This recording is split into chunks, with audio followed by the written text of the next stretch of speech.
सावल अपने दोस्तों के साथ बैठा पार्टी कर रहा होता है तो उसके दोस्त कहते हैं कि हम जानते हैं तुम अपने दिल में पिया के लिए क्या जज्बात रखते हो। अब वक्त आ गया है कि तुम पिया को अपने जज्बात बता दो कि तुम उससे मोहब्बत करते हो। यही वक्त है कि पिया तुम्हारी मोहब्बत की कदर करेगी। इधर अलयार अपनी माँ से कहता है कि आप लोगों ने मुझे यहाँ पे बुला के गलती की है, मेरा यहाँ पे दिल नहीं लग रहा। तो अलयार की माँ कहती है कि बेटा तुम और मैं हम दोनों यूएस चले जाते हैं। लेकिन अलयार अपनी माँ को फिलहाल मना कर देता है और कहता है कि उसने कोई ज़रूरी काम निपटाने हैं ताकि वो पिया के बाप को छुड़वा सके।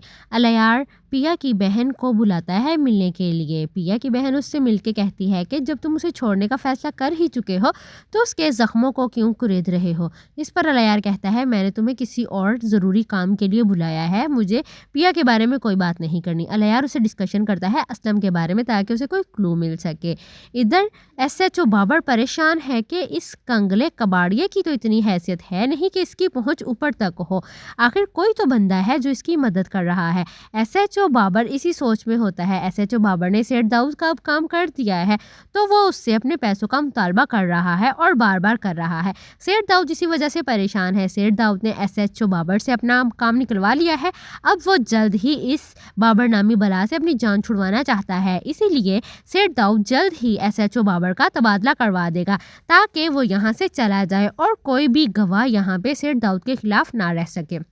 उधर दूसरी तरफ जब शशि को पता चलता है कि सांवल को गोली लगी है तो वो सांवल की खैरियत मालूम करने आ जाती है। सांवल आराम से लेटा रेस्ट कर रहा होता है कि शशि उसके पास आके अपना बैग रख देती है। उसको देख के सांवल चौंक जाता है और उठ के बैठ जाता है। शशि उससे हाल अहवाल पूछती है तो सांवल कहता है कि मेरी तबीयत अब काफ़ी बेहतर है।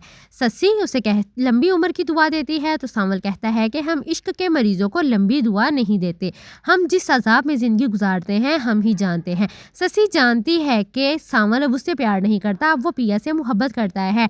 इसीलिए वो उसे कहती है, दुआ देती है कि तुम जिसे चाहते हो वो तुम्हें मिल जाए, क्योंकि शशि तो सांवल की ना हो सकी और ना ही सांवल शशि को अपना सका, इसीलिए पिया का ही हो जाए। इधर अलयार को उसका दोस्त बता देता है कि असलम को अरेस्ट करवाने के पीछे कोई और नहीं मास्टरमाइंड सेठ दाऊद है।